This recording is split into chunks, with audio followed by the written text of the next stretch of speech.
কাজ হলো ঢেউ তৈরি করা, পানির কাজ হলো মানুষকে চুবাইয়া মারা। ফেরাউনকে একবার নিচের দিকে নেয়, আবার উপরের দিকে উঠায়, আবার ঢেউয়ের মাধ্যমে নিচের দিকে নেয়, আবার উপরের দিকে উঠায়। ফেরাউন যখন তাকিয়ে দেখে বাঁচার কোনো উপায় আর খুঁজে পাওয়া যায় না, এবার ফেরাউন আল্লাহর উপরে ঈমান আনার বাহানা করতেছে। কুরআনুল কারীম প্রমাণ করে, ফেরাউন এবার বলে আমানতু বিরাব্বি মূসা ওয়া হারুন। ফেরাউন এবার এখনো নিজের আল্লাহ বলে দাবি করতে চায় না, বলে মূসা আর হারুনের রবের উপরে ঈমান আল্লাহ। আল্লাহ তাআলা বলেন আল-আনা ওয়া কাদ আসাইতা মিন ক্বাবল ওয়া কুনতা মিনাল মুফসিদিন। আল্লাহ তাআলা ডাক দেয়, ফেরাউন রে, এইবার ঈমান আনলে কাজ হবে না। সারাটা জীবন ফিতনা ফাসাদ তৈরি করেছো, এইবার ঈমান আনলে কাজ হবে না। আল্লাহ তাআলা ডাক দিয়ে বলেন, জিবরাইল রে, ফেরাউনের মুখটা বন্ধ করে দে। জিবরিল আলাইহিস সালাতু ওয়াস সালাম নিচের থেকে কিছু কাদা উঠাইয়া ফেরাউনের মুখের মধ্যে বেড়ে দিয়েছে। ফেরাউন হাঁ করে তাকিয়ে আছে। লেখাটার সামনে ধরা হলো, কোন গোলাম যদি মালিকের বিরোধিতা করে, গোলাম হইয়া যদি নিজেকে মালিক বলে দাবি করে, তার শাস্তি হলো নীল দরিয়ার মতো পানির মধ্যে চুবাইয়া মারা। ফেরাউন ওই পানির মধ্যে থেকে চিৎকার দেয়, কিরে, লেখাটা তো আমার মনে হয়। যুবক ডেকে বলে, এটা আসলেই তোমার লেখা। তোমার সিদ্ধান্ত দিয়া আজকে তোমাকে জমিন থেকে বিদায় করা হয়। তা পৃথিবীর মানুষকে আল্লাহ তাআলা মুখাপেক্ষী করে বানাইলেন। একমাত্র মুখাপেক্ষী না তিনি কে? যিনি মুখাপেক্ষী না তিনি অহংকার করতে পারেন। আমরা সব মুখাপেক্ষী, আমাদেরকে অহংকার করা পৃথিবীতে মানায় না, ঠিক কিনা করা?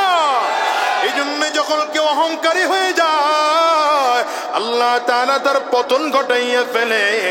ওই যে টুকটাক ক্ষমতা পাইয়া ফেরাউন বলেছিল, আনা রাব্বুকুমুল আ'লা। কি বলছিল? আনা রাব্বুকুমুল আ'লা। একটু ক্ষমতা পেয়েছিল। কি ক্ষমতা? নীল দরিয়ার পানি ফেরাউনের কথায় চলতো।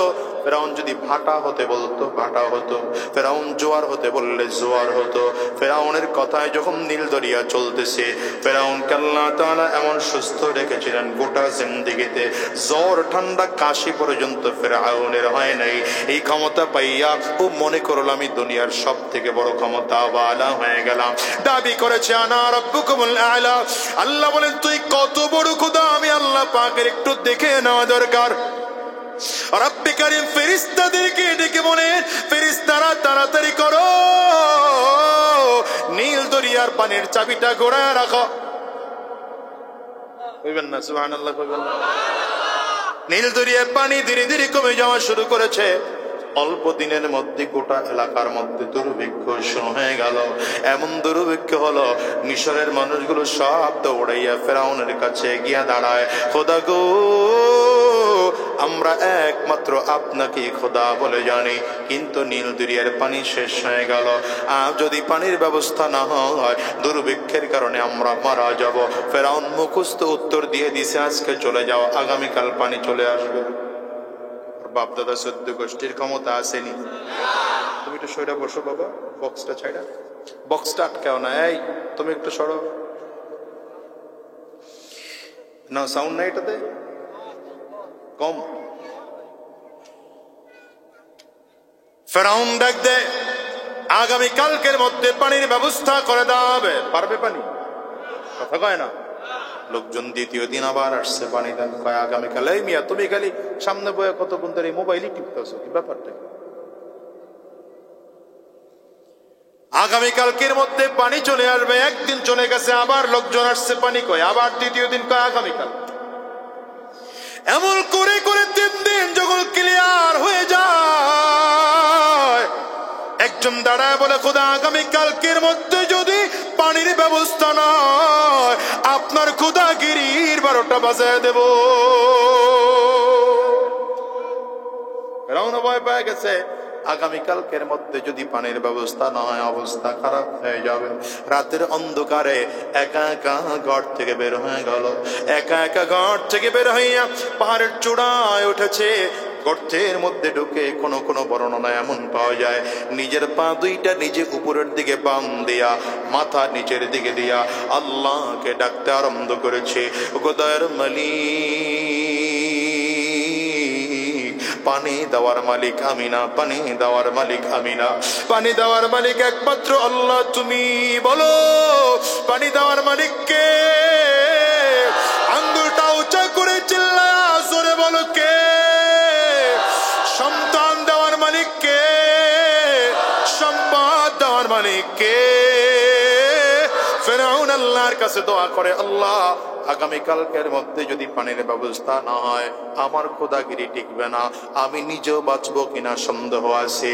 আয় আল্লাহ যেমন করে হোক আগামীকালকের মধ্যে পানির ব্যবস্থা করো। ফিরআউন কেন দোয়া করলো? মুহাদ্দিসিন মুফাসসিরিন কোন বলেন কারণ হলো ওই যে ইবলিস আল্লাহ পাকের কাছে চাইলো, চাইয়া পাইলো। ইবলিস প্রমাণ করে দেয় কোন বেঈমানও যদি আল্লাহ পাকের কাছে চাওয়ার মতো চাইতে পারে আমার মালিক তারেও ফিরায় না। আল্লাহ পাকের দোয়া আছে, উদউনি أستجب لكم وإذا سألك عبادي رب كريم বলেন وإذا سألك عبادي فإني قريب وإذا سألك عبادي عني فإني قريب। বান্দা মুসিবতের মধ্যে পড়ে গেছো, আমি আল্লাহ পাকের কাছে চাও, আমি আল্লাহ তোমার দেওয়ার জন্য তৈয়ার আছি, দেওয়ার জন্য তৈয়ার। ফিরআউন আল্লাহর সামনে দাঁড়ায় কান্না করতেছি, আল্লাহ আগামীকালকের মধ্যে পানির ব্যবস্থা না হলে আমার খোদাগিরি টিকবে না। লম্বা দোয়া করেছে, লম্বা দোয়া করে এবার পাহাড়ের গর্ত থেকে বের হচ্ছে। বের হওয়ার সময় মুখে তাকিয়ে দেখে একজন যুবক দাঁড়ানো, দেখলে মনে হয় সুঠাম দেহের যুবক, বড় গঠনওয়ালা, বড় শক্তিশালী যুবক দাঁড়িয়েছে। খোদা গোটা মিশর শহর আপনার খোঁজে কোথাও পাই না, খুঁজে খুঁজে এখানে আসলাম। কেন আসছো রে যুবক? বলে একটা বিচার নিয়ে আসছি। কি বিচার? এখানে বিচারের জায়গা নাকি? আমার সিংহাসনে যাবি, সেখানে গেলে বিচার করে দেবো। যুবক ডাক দেয়, খোদা আবার সিংহাসনে যাব না, এখানেই যেহেতু খুঁজে খুঁজে চলে আসলাম, এখানে বসেই বিচার দেব। ফয়সালা এখানে বসেই দিতে হবে। ফয়সালা না দিয়া এক কদম সামনে বাড়াইবেন তো ঠ্যাংটা ভেঙে ফেল। যুবকের থ্রেট শুনে হঠাৎ করে দাঁড়িয়ে গেছে। কি সমস্যা তোমার বলো? এবার যুবক বলে, আমার প্রশ্ন হলো কোন গোলাম যদি মালিকের বিরোধিতা করে আর গোলাম হইয়াই যদি নিজেকে মালিক বলে দাবি করে, তার শাস্তি কেমন হওয়া দরকার? বুঝলেন না? কোন গোলাম যদি মালিকের বিরোধিতা করে আর গোলাম হইয়াই যদি নিজেকে মালিক বলে দাবি করে, তার শাস্তি কি হওয়া দরকার? কথা বলতে বলতে বলতে পাহাড়ের চূড়ায় উঠেছে ফিরআউন। বারবার করে ডান দিকে তাকায়, বাম দিকে তাকায়, নদীর দিকে তাকায়। হঠাৎ করে তাকিয়ে দেখে নদীর মধ্যে পানি থই থই থই থই করতেছে। ফিরআউনের মনের ভিতরে শান্তি চলে আসলো, তৃপ্তি হয়ে গেল। তাইলে বুঝি আমার খোদা আমার কথা শুনছে, আমার খোদাগিরি বুঝি টিকবে। আনন্দের চোটে ডাক দেয়, এই যুবক, কোন গোলাম যদি নিজের মালিক বলে দাবি করে, তার শাস্তি হলো এমন নীল দরিয়ার পানির মধ্যে চুবাইয়া মারা। কথাটা মনে রেখেন, পরে ফিনিশিং দিয়ে দিতে কথা। এবার যুবক বলে, খোদা তাই ইলেকট্রন কাগজের মধ্যে লিখে দেন কলম দিয়া। লিখে দিয়েছে, কোন গোলাম যদি মালিকের বিরোধিতা করে, গোলাম হইয়া যদি নিজের মালিক বলে দাবি করে, তার শাস্তি হলো নীল দরিয়ার মতো পানির মধ্যে চুবাইয়া মারা। লিখে দিয়ে চলে গেল যুবক যুবকের জায়গায়, ফেরাউন ফেরাউনের জায়গায়। এইবার ফেরাউন যখন এলাকায় ঢুকলো, কি মনে করেন ক্ষমতার পাওয়ার কেমন? মনে হয় যেন চতুর্থবারে আবার 2024 ক্ষমতায় বসছে। এইবার তো পাওয়ার কাউরে সহ্য হয় না। আলেমদের কেউ সহ্য হয় না, ধরে ধরে ধরে ধরে জেলের মধ্যে বল। ওই যে মুসা আলাইহিস সালাম রে কয় এলাকার থেকে বের করে। এখন এলাকার থেকে তো আর হুজুর করে বের করা যায় না, তাইলে কি করা যায়? গোটা দুনিয়ার জমিন থেকে বের কইরা হুজুর করে জেলখানায় বইরা রাখো। না ঠিক সবাই কইল না? ঘটনা কি কথা কন নাই? আবার সুযোগ দিলাম, জোরে বলেন ঠিক না বেঠিক? প্রত্যেকজন আলেমকে মামলা দেওয়া হয়েছে, হামলা করা হয়েছে, চক্রান্ত করা হয়েছে, হয় নাই? এই শুনে বলো, আল্লামা দিলওয়ার হোসেন সাঈদ সাহেবের বিরুদ্ধে মামলা দেওয়া হয়। কি মামলা? বলে 1971 সময় মানবতা বিরোধী ছিল। কথা কয় না? নাউজুবিল্লাহ। আগামী বছর দেখছেন নাউজুবিল্লাহ পাওয়ার দেখছেন? এরা বলে ওয়াজ হতে এসে। জোরে কন, আরো জোরে বলেন, মামলা দেওয়া হলো আল্লামা মামুনুল হকের বিরুদ্ধে, বলে তিনি ধর্ষণ করেছেন। আল্লামা খালিদ সাইফুল্লাহ আইয়ুবীর বিরুদ্ধে মামলা দেওয়া হলো, গুলিস্তানে ককটেল নিক্ষেপ করেছেন। পীর সাহেব চরমনায়ের বিরুদ্ধে মামলা দেওয়া হলো, তিনি নাকি 5,000 টাকা পকেট মেরেছেন। চিন্তা করেন কত? হ্যাঁ, হাসতেছেন মিয়া। আমার বিরুদ্ধে মামলা দেওয়া হলো, আমি নাকি কার গাছ কাইটা আমার বাড়িতে নিয়ে আসছি। হ্যাঁ, কিন্তু আমি তো বলি শোনো, আলেমদেরকে যারা মামলা করেছো, হামলা করেছো, চক্রান্ত করেছো, ষড়যন্ত্র করেছো, তাকিয়ে তাকিয়ে দেখো তো আমরা উলামায়ে কেরাম এখনো কথা বলি। আমাদের কথা শোনার জন্য এখনো বাংলার জমিনে হাজার হাজার মানুষ উপস্থিত হয়, লক্ষ লক্ষ মানুষের উপস্থিতি হয়। আমরা তাদের সামনে বুক উঁচা করে কথা বলি, মাথা উঁচু করে কথা বলি, গলা টান করে কথা বলি। তোমরা যারা মামলা করেছো, হামলা করেছো, কলা পাতার বিছানায় ঘুমাইয়া বাঁচতে পারো না। রাগ করতেছে?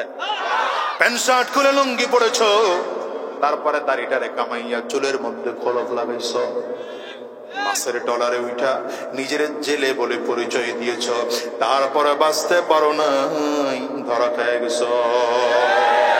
ঠিক কেন জোরে কও? এই জন্য মুসলমান বলবো আলেমদের সাথে না জালেমদের সাথে?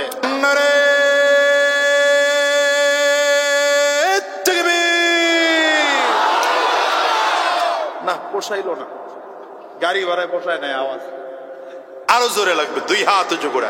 নারে তাকবীর, নারে তাকবীর, আরো জোরে নারে তাকবীর। তোমার নেতা আমার নেতা, তোমার নেতা আমার নেতা, বিশ্বনবী মুস্তাফা। আমরা সবাই রাসূল সেনা, আমরা সবাই রাসূল সেনা, আমরা সবাই রাসূল সেনা। নারে তাকবীর, কোরআন সুন্নাহর আলো, কোরআন সুন্নাহর আলো, কোরআন সুন্নাহ যেখানে,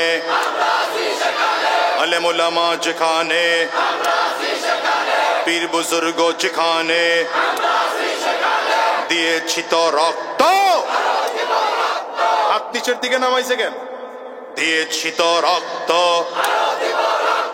রক্তের বন্যায়, রক্তের বন্যায়, দিল্লি না ঢাকা, দিল্লি না ঢাকা, দালালি না রাজপথ। এই স্লোগান নিয়ে ময়দানে নামেন, দেখবেন কোন বেঈমান সামনে দাঁড়ানোর সুযোগ পাবেন। আস্তে কই লোকে আর ঘটনা কি? আই সুরে বানান ঠিক না বেঠে? রাগ করতেছেন?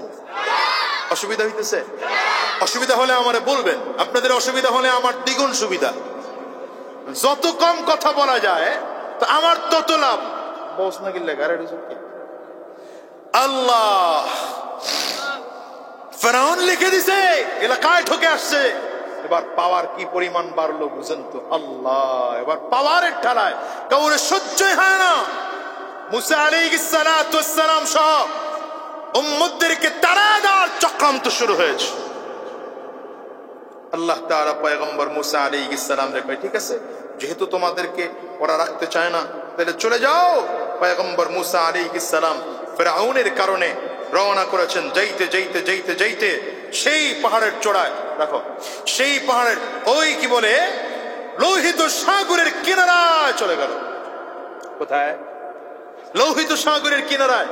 মুসা আলাইহিস সালামের উম্মতরা তাকিয়ে দেখে সামনের দিকে বিশাল উত্তাল সাগর, ডান দিকে ফিরআউনের লোক, বাম দিকে ফিরআউনের লোক, পেছন দিকে ফিরআউনের লোক। অবস্থা বড় খারাপ, মারাত্মক। মুসা আলাইহিস সালামের উম্মতরা বলেন, আজকে বাঁচার তো কোনো উপায় পাচ্ছি না। পয়গম্বর মুসা আলাইহিস সালাম উত্তর দেন, টেনশন করো না, ইন্না মাইয়া রাব্বি সায়াহদিন।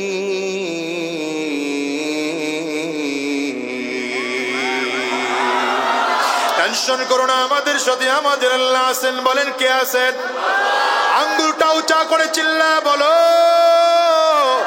পয়গম্বর মুসা কয়, টেনশন করো না, আমার সাথে আমার আল্লাহ আছে, আমার আল্লাহ আমাকে রাস্তা দেখিয়ে দিবেন রে মুসলমান। পয়গম্বর মুসা আলাইহিস সালাম আল্লাহ তাআলা বললেন, মুসা রে, হাতের মধ্যে যে লাঠিটা আছে, লাঠি দিয়ে নদীর মধ্যে বাড়ি দাও। লাঠি দিয়ে নদীর মধ্যে বাড়ি দিতে দেরি হয়, নদীর পানিগুলো ভাগ হইয়া একটা দুইটা রাস্তা নয়, 12টা কার্পেটিং রাস্তা তৈরি হতে দেরি হয় না। শুধু রাস্তা নয়, পয়গম্বর মুসা তার উম্মতদেরকে লইয়া নদীর মধ্যে নেমে পথ চলতে আরম্ভ করেছে। মুসা আলাইহিস সালাম যখন নদীর মাঝখানে, ফিরআউনের লোকজনগুলো এই পার থেকে নামতেছে। মুসা আলাইহিস সালাম যখন নদী পার হয়ে গেলেন, ফিরআউনের লোক এখন কোথায়? জোরে বলে না তো, কোথায়? আওয়াজ করে বলেন। এবার আল্লাহ তাআলা ডাক দেয়, পানি, আমি আল্লাহ তোরে একটু পাওয়ার দিয়েছিলাম, কিছুক্ষণের জন্য তোর ক্ষমতা তোর থেকে আবার নিয়ে নিয়েছিলাম, যা তোর ক্ষমতা আবার তোকে দিয়ে দিলাম। এবার পানি আল্লাহ পাকের পক্ষ থেকে ক্ষমতা পাইয়া, পানির কাজ হলো ঢেউ তৈরি করা, পানির কাজ হলো মানুষকে চুবাইয়া মারা। ফেরাউনকে একবার নিচের দিকে নেয়, আবার উপরের দিকে উঠায়, আবার ঢেউয়ের মাধ্যমে নিচের দিকে নেয়, আবার উপরের দিকে উঠায়। ফেরাউন যখন তাকিয়ে দেখে বাঁচার কোনো উপায় আর খুঁজে পাওয়া যায় না, এবার ফেরাউন আল্লাহর উপরে ঈমান আনার বাহানা করতেছে। কুরআনুল কারীম প্রমাণ করে, ফেরাউন এবার বলে, আমানতু বিরাব্বি মুসা ওয়া হারুন। ফেরাউন এবার এখনো নিজের আল্লাহ বলে দাবি করতে চায় না, বলে মুসা আর হারুনের রবের উপরে ঈমান আল্লাহ। আল্লাহ তাআলা বলেন, আল-আনা ওয়া কাদ আসাইতা মিন ক্বাবল ওয়া কুনতা মিনাল মুফসিদিন। আল্লাহ তাআলা ডাক দেয়, ফেরাউন রে, এইবার ঈমান আনলে কাজ হবে না। সারাটা জীবন ফিতনা ফাসাদ তৈরি করেছো, এইবার ঈমান আনলে কাজ হবে না। আল্লাহ তাআলা ডাক দিয়ে বলেন, জিবরাইল রে, ফিরআউনের মুখটা বন্ধ করে দে। জিবরিল আলাইহিস সালাতু ওয়াস সালাম নিচের থেকে কিছু কাদা উঠাইয়া ফিরআউনের মুখের মধ্যে বেড়ে দিয়েছে। ফিরআউন হাঁ করে তাকিয়ে আছে। লেখাটার সামনে ধরা হলো, কোন গোলাম যদি মালিকের বিরোধিতা করে, গোলাম হইয়া যদি নিজেকে মালিক বলে দাবি করে, তার শাস্তি হলো নীল দরিয়ার মতো পানির মধ্যে চুবাইয়া মারা। ফিরআউন ওই পানির মধ্যে থেকে চিৎকার দেয়, কিরে, লেখাটা তো আমার মনে হয়। যুবক ডেকে বলে, এটা আসলেই তোমার লেখা। তোমার সিদ্ধান্ত দিয়া আজকে তোমাকে জমিন থেকে বিদায় করা হয়। এই মোল্লার মানুষ শুনে নাও, আমি মোল্লা মানুষ বলে দিয়ে গেলাম, 16টা বছর যারা নিজেদের সুবিধার্থে সংবিধান সংশোধন করেছো, মনে রাখো, আমি মোল্লা মানুষ বইলা দিয়ে গেলাম, আজ হোক কাল হোক এই সংবিধান দিয়া বাংলাদেশের জনগণ তোমাকে বাংলার জমিনে আইনা ফাঁসির কাস্টে ঝুলাবে, 1% ছাড় পাইবা না। রাগ করতেছেন? করলে করেন গা, আমি খালি মেন রোডে উঠবার পারলে। আল্লাহ তাআলা এবার ফেরাউনকে মারলেন, পানির মধ্যে চুবাইয়া চুবাইয়া চুবাইয়া মারলেন। কেন মারলেন জানো? আল্লাহ বুঝাইলেন, শোনো, এই পানি তোর কথায় চলতো, পানি যে আসলে তোর গোলাম না, পানি যে আসলে আমি আল্লাহ পাকের সৃষ্টি, আমার কথায় চলে, এটা বোঝানোর জন্য ওই দরিয়ার মধ্যেই তোরে জমিন থেকে বিদায় করে দিলাম।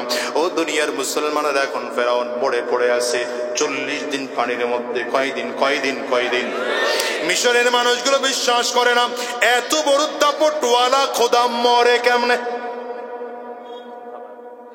এই যেমন আপনারাও বিশ্বাস করতে পারেন না এত বড় ক্ষমতাওয়ালা পালায় কেমন?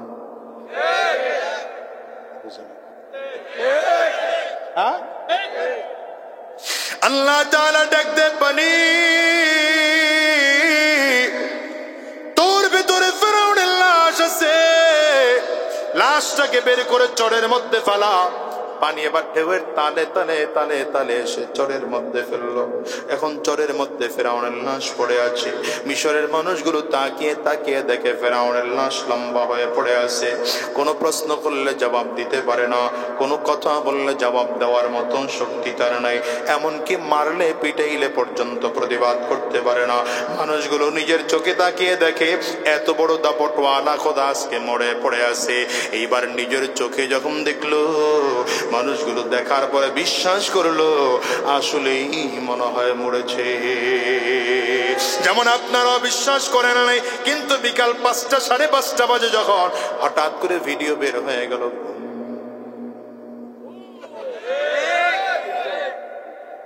মিলেনি, মিললে আমার কিছু করার আছে। এইবার আল্লাহ ফেরাউনকে লক্ষ্য করে কি বলেছেন, এটা হচ্ছে মূল কথা। এইবার আল্লাহ তাআলা ফেরাউনকে লক্ষ্য করে কথা বলেছেন, এটা কোরআনে আল্লাহ নকল করে দিয়েছেন। আল্লাহ ফেরাউনকে ডাক দেয়, اليوم ننجيك ببدنك لتكون لمن خلفك آية। এই ফেরাউন রে, আমি আল্লাহ তাআলা তোর লাশটাকে কিয়ামত পর্যন্ত হেফাজত করে রাখবো। তোর লাশ মাটি খাবে না, কোনো পানি তোর লাশ পচাবে না, তোর লাশ কোনোদিন গন্ধ হবে না। আমি আল্লাহ অটো কুদরতি মমি করে রাখবো। তোর হাড্ডির সাথে গোশত আর চামড়াগুলো শুকিয়ে শুকিয়ে কাঠ হয়ে পড়ে থাকবে। কিয়ামত পর্যন্ত তোর লাশ দেখে দেখে দেখে দেখে মানুষগুলো শিক্ষা গ্রহণ করবে। ফেরাউনের লাশ এত বড় ক্ষমতাওয়ালা, কিন্তু এত বড় ক্ষমতাওয়ালা জালিম হওয়ার কারণে জালিমের অবস্থা কেমন হয়। নতুন করে কেউ যদি জালিম আর স্বৈরাচার হতে চাও, ফেরাউনের কাছ থেকে শিক্ষা গ্রহণ কইরো। আর তারপরও যদি শিক্ষা গ্রহণ করতে না পারো, তাইলে পরিস্থিতি এমন হয় দুপুরের খানা ঠিকই পাকানো থাকবে, না খাইয়া পালানো লাগবে। ঠিক কিনা বলো? আল্লাহ তাআলা নিজের পরিচয় দেন, আল্লাহুস সামাদ। ভুলে গেলেন মনে হয়? আল্লাহ হলেন অমুখাপেক্ষী, আল্লাহ হলেন বেনিয়াজ, আল্লাহ অমুখাপেক্ষী। আমরা সব মানুষ পৃথিবীর মুখাপেক্ষী। জনগণ একবার বিরুদ্ধে চলে গেলে আর ক্ষমতায় টিকে থাকা যায় না, ঠিক না বেঠিক? আল্লাহ তাআলা আরে দুনিয়ার মানুষকে বোঝায়, আমি আল্লাহ হলাম অমুখাপেক্ষী, কারো মুখাপেক্ষী না। গোটা পৃথিবীর মানুষ যদি বলে আল্লাহ আমরা তোমার গোলামি করব না, আল্লাহ বলেন তাতে আমার কোনো ক্ষতি নাই। আর গোটা পৃথিবীর মানুষ যদি বলে আমরা সবাই মিলে তোমার গোলামি করব, তাতে আল্লাহ পাকের কোনো লাভ নাই। মুসলমান, আল্লাহ নিজের পরিচয় আরো ক্লিয়ার করে দেয়। লাম ইয়ালিদ, পড়েন, লাম ইয়ালিদ ওয়া লাম ইউলাদ। আল্লাহ তাআলা বলেন, গোলাম আমি আল্লাহ কাউকে জন্ম দেই না, আমাকে কেউ জন্ম দেয় নাই। আমি আল্লাহ পাকের দুনিয়ায় কোনো সন্তান নাই, আমি আল্লাহ পাকের কোনো বাবা নাই। ওই যে খ্রিস্টানরা যাদের পূজা করে, ইহুদিরা যাদের পূজা করে, এরা কারো সন্তান আবার কারো বাবা, কেউ তো আল্লাহর সন্তান বলে এদের দাবি করেছে। এই জন্য আল্লাহ বলেন, শোনো, আমি দুনিয়াতে কাউকে জন্ম দেই না, আমাকেও কেউ জন্ম দেয় নাই। আমি আল্লাহর কোনো বাবা নাই, আমি আল্লাহর কোনো মা নাই, আমি আল্লাহর কোনো সন্তান নাই, আমি আল্লাহর স্বামী নাই, আমি আল্লাহর বিবি নাই। এবার আল্লাহ নিজের পরিচয় আরো ক্লিয়ার করে তুলে ধরেন, ওয়ালাম ইয়াকুল্লাহু কুফুয়ান কুফুয়ান আহাদ, আমি আল্লাহর সমকক্ষ গোটা পৃথিবীর মধ্যে কেউ না। তাইলে এবার পুরো কথা বুঝলে সোজা উত্তর দেন, আল্লাহ কয়জন? আঙ্গুলটা সবাই উঁচা করে, কিপটামি করবেন না, উঁচা করে বলেন আল্লাহ কয়জন? আরো জোরে বলো আল্লাহ কয়জন? ওই এক আল্লাহর গোলামি করতে তৈয়ার আসুনি মুসলমান?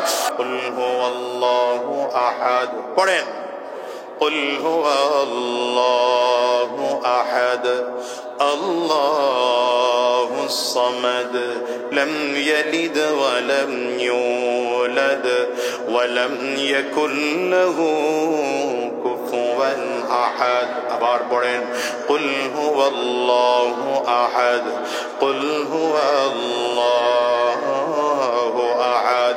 আল্লাহ তাআলা জানিয়ে দেন পয়গম্বর, গোটা পৃথিবীর মানুষকে জানিয়ে দেন, বলে দেন, ঘোষণা দিয়ে দেন, আমি নবী যে আল্লাহ পাকের দাওয়াত তোমাদেরকে দেই, সেই আল্লাহ পাকের পরিচয়, আমার আল্লাহর কোনো বাবা নাই, আমার আল্লাহর কোনো মা নাই, আমার আল্লাহর কোনো সন্তান নাই, আমার আল্লাহর ভাই নাই, আমার আল্লাহর বোন নাই, আমার আল্লাহর কেউ নাই দুনিয়ায়, আমার আল্লাহ পাকের কেউ নাই।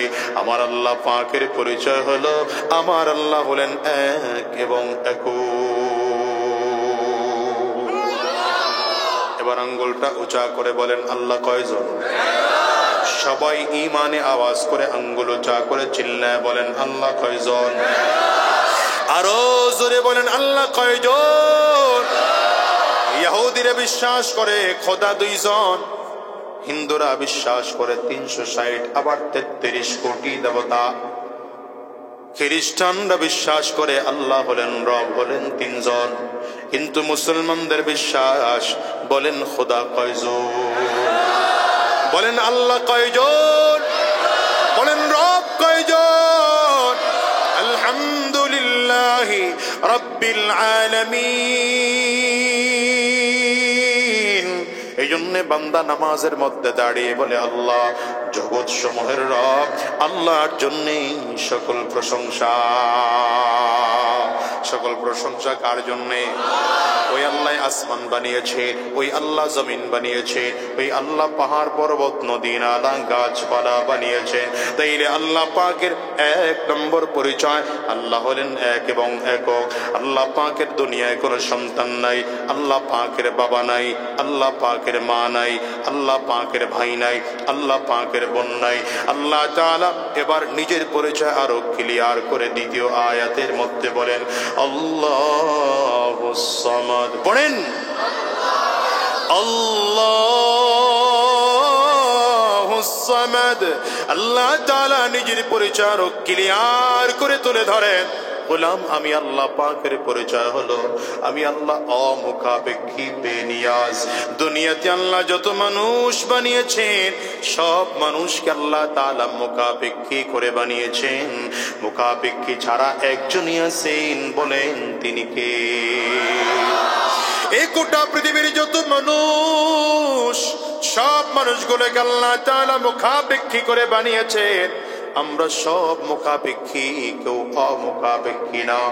আমি মাঝে মাঝে এমন করে উদাহরণ দিয়ে বলি, কোটি কোটি টাকার মালিক, এই মানুষটার দিকেও তাকাও, এই মানুষটা অমুখাপেক্ষী না, আল্লাহ তাআলা তাকেও মুখাপেক্ষী করে বানিয়েছেন। যেমন দেখেন, আপনাদের এই বাজারের মধ্যে কেউ যদি 10 কাঠা একটা জায়গা কিনে 10 তলা বাড়ি করলো, এই মিস্ত্রির সব কাজ কমপ্লিট হয়ে গেল, রড মিস্ত্রির কাজ কমপ্লিট হয়ে গেল, স্যানিটারি মিস্ত্রির কাজ কমপ্লিট হয়ে গেল, আর্কিটেক্ট ডিজাইনারের কাজও কমপ্লিট হয়ে গেল, ইঞ্জিনিয়ারের কাজও কমপ্লিট হয়ে গেল, রং মিস্ত্রির কাজও কমপ্লিট হয়ে গেল, বিল্ডিং এর কাজও কমপ্লিট হয়ে গেল, বাথরুমের ফিটিংও কমপ্লিট হয়ে গেল, সব ক্লিয়ার হয়ে গেল। কিন্তু স্যানিটারি লাইনের মূল যে লাইনটা আছে, মেইন লাইনের একটা ছোট্ট পাইপের সংযোগ দেওয়া বাকি আছে।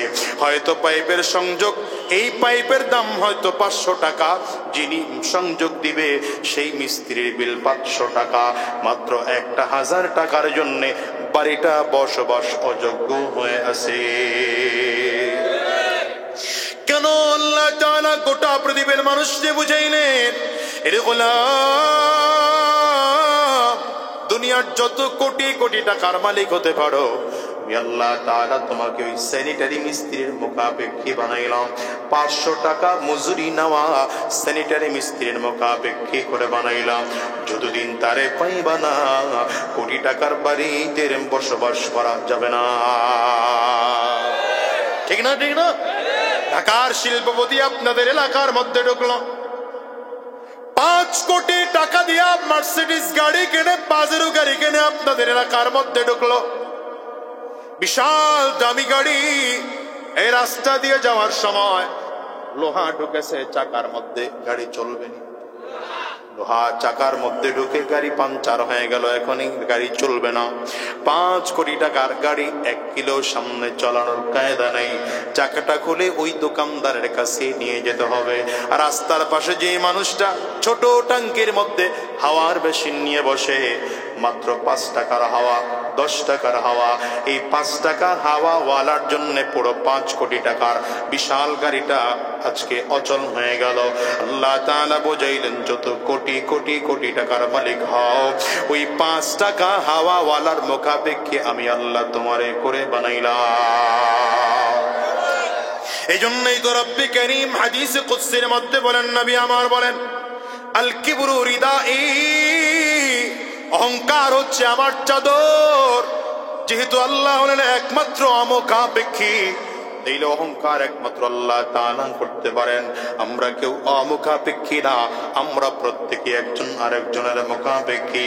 যার কাছে চাউল আছে তার কাছে ডাইল নাই, যার কাছে ডাইল আছে তার কাছে চাউল নাই, যার কাছে কদু আছে তার কাছে কুমড়া নাই, যার কাছে দুধ আছে তার কাছে তেল নাই, যার কাছে তেল আছে তার কাছে দুধ নাই। আল্লাহ তাআলা গোটা পৃথিবীর মানুষকে মুখাপেক্ষী করে বানাইলেন, কিন্তু মুখাপেক্ষী ছাড়া একজনই আছেন, বলেন তিনি কে? এই যে আসমানটার দিকে তাকাও, সূর্যের দিকে তাকাও, চাঁদের দিকে তাকাও, গোটা পৃথিবী আল্লাহ তাআলা মুখাপেক্ষী করে বানিয়েছেন, কিন্তু একমাত্র অমুখাপেক্ষী কে? এই যে চাঁদের দিকে তাকান, কত বড় চাঁদ, কত বড় সূর্য আল্লাহ তাআলা চমৎকার করে বানায় আসমানের মধ্যে রাখলেন। এক সময় বৈজ্ঞানিকরা বলতো চাঁদটা দুনিয়ার তুলনায় 9 লক্ষ গুণ বড়। এখন বৈজ্ঞানিকরা বলে না না, এত বড় না, এখন সূর্য পৃথিবীর থেকে ছোট। পৃথিবী সূর্যের চাঁদের তুলনায় 50 গুণ বড়, পৃথিবীর তুলনায় চাঁদ 50 গুণ ছোট। যদিও 50 গুণ ছোট হয়, অনেক বড় না ছোট? জোরে বলেন। বড় তো। এত বড় চাঁদটাকে আল্লাহ তাআলা বানাইলেন, এটাকে শূন্যের উপরে ভাসিয়ে রাখলেন। শুধু চাঁদ না, সূর্যের দিকে তাকান, বৈজ্ঞানিকদের গবেষণা, সূর্য পৃথিবীর তুলনায় 13 লক্ষ গুণ বড়। এবার সূর্যের পরে তারকার দিকে তাকান, এক একটা তারকা কত বড় জানেননি? বৈজ্ঞানিক ওয়েন হ্যাবল, নাসা কোম্পানির একজন প্রথম দিকের বিজ্ঞানী, তিনি বলেন এক একটা তারকাকে আল্লাহ তাআলা এত বড় করে বানিয়েছেন, দুনিয়ার তুলনায় 13 লক্ষ গুণ বড় সূর্য। এমন 1100 কোটি সূর্য একটা তারকার মধ্যে ঢুকিয়ে রাখা যায়। এমন কতগুলো তারকা আল্লাহ তাআলা বানিয়েছেন জানেন মুসলমান? বৈজ্ঞানিকরা বলে মিনিমাম আল্লাহ তাআলা প্রথম আসমানের নিচে 100 কোটি তারকা বানিয়ে রেখেছে। ওদিকে রাহমাতুল লিল আলামিন আম্মা জানা আয়েশা সিদ্দিকা রাদিয়াল্লাহু তাআলা আনহাকে ডেকে বলেন, আয়েশা রে, তুমি সহ तमाम পৃথিবীর মানুষ মিলে যদি আসমানের তারকাগুলো একটা একটা করে গণতে আরম্ভ করো, তুমি সহ तमाम পৃথিবীর মানুষ মিলে গণনা করলেও আসমানের তারকা গনে গনে শেষ করা যাবে না। ولقد زينا السماء الدنيا ولقد زينا السماء الدنيا بمصابيح وجعلناها رجوما للشياطين وأعتدنا لهم عذاب السعير।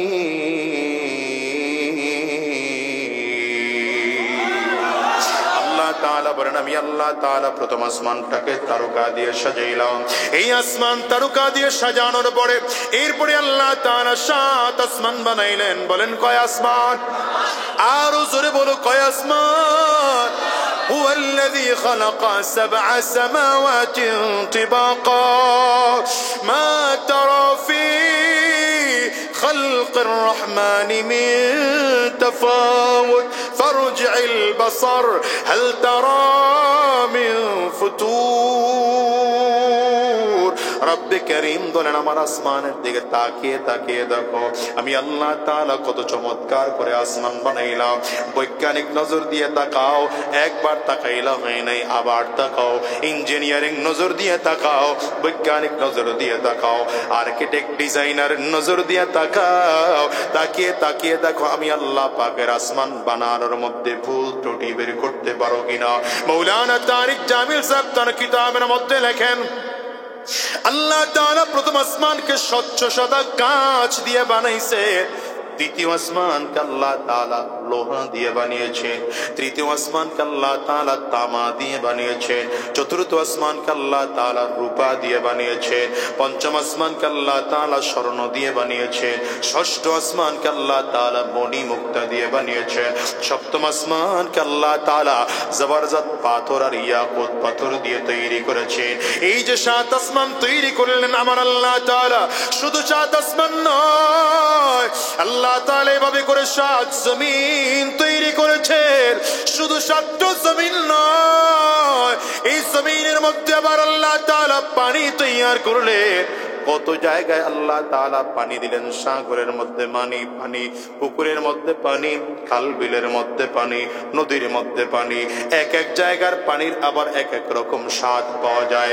যেখানে পানি আছে সেখানেই মাছ আছে, তবে এক এক জায়গার মাছের এক এক রকম স্বাদ। ওই খালের মাছের, বিলের মাছের এক রকম স্বাদ, পুকুরের মাছের আর এক রকম স্বাদ, নদীর মাছের মধ্যে আর এক রকম স্বাদ, সাগরের মাছের মধ্যে আর এক রকম স্বাদ। রব্বে কারীম বলেন তাকিয়ে তাকিয়ে দেখো আমি আল্লাহ তাআলা শুধু নদী নালা খাল বিল বানাই না, আমি আল্লাহ তোমার জন্য কত গাছ বানাইলাম। আল্লাহ তাআলা এমন গাছ বান্দার জন্য বানাইলেন যেই গাছ শুধু ছায়া দেয়, ফল দেয় না। আবার এমনও গাছ আল্লাহ তাআলা বানাইলেন ফল দেয় কিন্তু ছায়া দেয় না। এমন কিছু গাছ আমার আল্লাহ বানাইলেন ফলও দেয় না, ছায়াও দেয় না।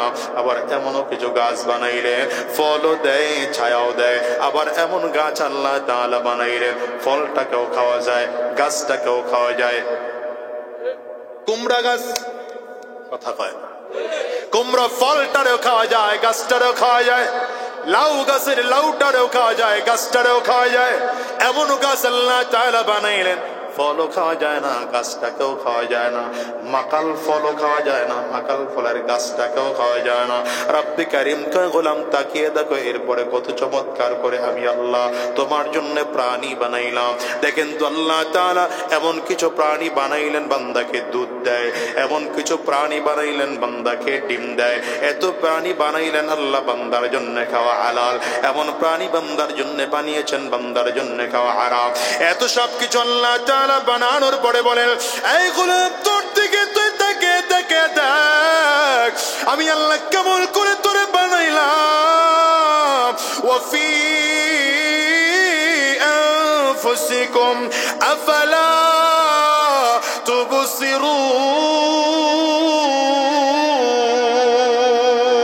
তুবসিরুন, তুমি তোমার নিজের দিকে তাকিয়ে তাকিয়ে দেখো আমি আল্লাহ কেমন করে তোমারে বানাইলাম। দেখেন তো এত কোটি কোটি কোটি মানুষ আল্লাহ তাআলা বানাইলেন, একজনের চেহারার সাথে আরেকজনের চেহারার কোনো মিল নাই, একজনের কণ্ঠের সাথে আরেকজনের কণ্ঠের কোনো মিল নাই, একজনের চোখের ছাপের সাথে আরেকজনের চোখের ছাপের কোনো মিল নাই, একজনের আঙ্গুলের বৃদ্ধাঙ্গুলের ছাপের সাথে আরেকজনের আঙ্গুলের ছাপের কোনো মিল নাই। রব্বে কারীম কয় গোলাম রে এগুলো বানানোর জন্য করার জন্য রাজমিস্ত্রির প্রয়োজন হয় নাই, স্যানিটারি মিস্ত্রির প্রয়োজন হয় নাই, আর্কিটেক্ট ডিজাইনারের প্রয়োজন হয় নাই।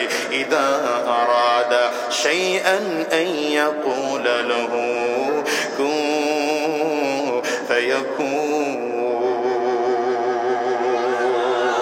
চিল্লা চিল্লা জোরে বলুন আল্লাহু আকবার। এগুলো বানানোর জন্য আমার কাউকে লাগে নাই, আমি আল্লাহ শুধু ইচ্ছা করেছি সাথে সাথে হয়ে যায়। ও মুসলমান রে একটা বারের জন্য সব নিলাও, আমার মালিক এত চমৎকার খালিক যে মালিকের বানানোর জন্য পরিকল্পনা করা লাগে না। সুবহানাল্লাহ বলা যাবে না? আওয়াজ দিয়ে চিল্লা আর জোরে বলো না সুবহানাল্লাহ। والصلاة والسلام على سيد الأنبياء والمرسلين. ربنا ظلمنا أنفسنا وإن لم تغفر لنا وترحمنا لنكونن من الخاسرين. ربنا لا تزغ قلوبنا بعد إذ هديتنا وهب لنا من لدنك رحمة إنك أنت الوهاب. رب ارحمهما كما ربياني صغيرا. رب ارحمهما كما ربياني صغيرا. ربنا فاغفر لنا ذنوبنا وكفر عنا سيئاتنا وتوفنا مع الأبرار. رب العالمين মেহেরবান খোদা আমাদের জিন্দেগির গুনাহ খাতা গুলো মাফ করে দাও। আল্লাহ জীবনে যত গুনাহ করেছি জেনে না জেনে বুঝে না বুঝে ইচ্ছায় অনিচ্ছায় গোপনে প্রকাশ্যে দিনে রাতে সব গুনাহ থেকে মাফ চাই। মেহেরবানি করে জিন্দেগির গুনাহ মাফ করে দাও। আয় আল্লাহ আজকের এই মাহফিলকে তুমি কবুল আর মঞ্জুর করে নাও। 5 দিন ব্যাপী আয়োজন হলো, শেষ দিনে তোমার গোলামদেরকে নিয়ে হাতগুলো উঁচু করলাম। আয় আল্লাহ জানি না ভরা বস্তিশের মধ্যে কে যেন মা হারিয়েছে, কে যেন বাবা হারিয়েছেন, কে যেন স্ত্রী হারিয়েছেন, কে যেন সন্তানকে হারিয়েছেন। আয় আল্লাহ তাআলা আমরা বড় মা বাবা হারিয়ে ইয়তীম।